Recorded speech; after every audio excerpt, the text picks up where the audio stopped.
تخيل معايا لما تقرر تعمل ناطحة سحاب في مصر، ومش أي ناطحة وخلاص، لأ ده هيبقى تاني أكبر مبنى في مصر كلها، والرئيس السادات في وقتها يشجع المشروع. لكن فجأة تيجي قرارات من الدولة بعد ما يخلص المشروع بمنعه عن العمل وإغلاقه. مين صاحب المشروع؟ وإيه سبب إغلاق المشروع؟ وهل السبب كافي عشان يتقفل؟ أنا أمير هشام، تابع معايا.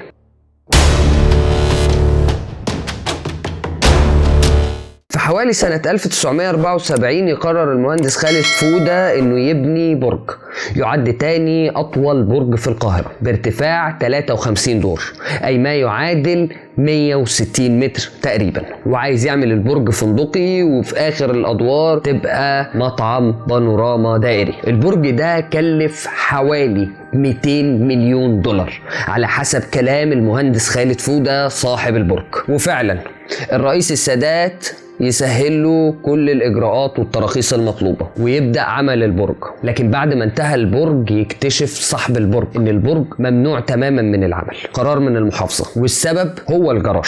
مفيش جراج موجود في البرج. ناطحة سحاب موجودة في مصر، مفيش حد بيعدي من القاهرة إلا وهو شايف المبنى موقوف عشان جراج. وتتفاجئ كمان في البرج إنه تقريبا مفروش بالكامل. بيدعي صاحب البرج إن في رجال أعمال طمعوا في المشروع، وعشان كده حاولوا يحطوا له عقبات ويقفلوا له عليه على قد ما يقدروا. لكن خلينا نتكلم بكل حيادية. عدم وجود جراج في مكان زي الزمالك وفي مبنى بحجم 53 دور ممكن يسبب شلل تام في المنطقة، ومش بس منطقة الزمالك، ده المناطق اللي حواليها كمان. أغلب مدن القاهرة كانت مدن قديمة معمولة بمساحات شوارع ضيقة وبركنات أقل، عشان معمولة في ظروف معينة بإمكانيات معينة. الناس ما كانش عندها عربيات كتير، ولا عدد الركنات بتاع زمان كان مطلوب زي دلوقتي. فمشكلة الركنات كانت من المشاكل الرئيسية اللي الدولة ركزت على حلها في العاصمة الإدارية الجديدة، اللي اتكلمنا فيها بالتفصيل في فيديوهين هتلاقي اللينك بتاعهم فوق. فموضوع ان انا اطلع 53 دور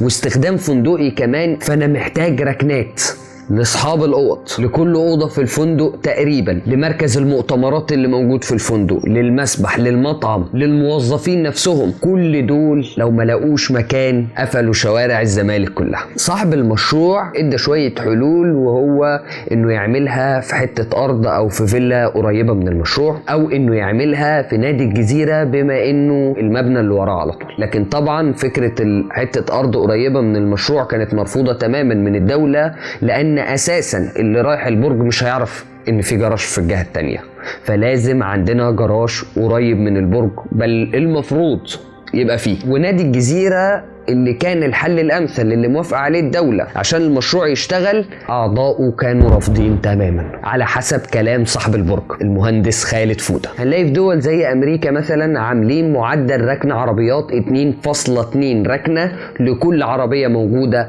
في امريكا. يعني لو كل واحد في الدوله ركن عربيته بالعرض هيفضل مكان فاضي محدش هيستعمله خالص، لان انت ممكن تشيل مدينه كامله. وكلنا برضو عارفين ان اغلب المدن القديمه اللي ما كانتش عامله حساب الحاجات دي والشوارع ومساحات للعربيات هي مدن الى حد ما صعب العيشه فيها. كام عربيه اسعاف ومطافي وغيرها من الحاجات الاضطراريه ما قدرتش توصل، وراح فيها ارواح بسبب حاجات زي كده. وعشان كده موضوع مش سهل. ويقف برج بالحجم ده عشان مشكله زي دي؟ ايوه يقف، وفي اي دوله في العالم لازم يقف بسبب مشكله زي دي. وبس كده، السلام عليكم.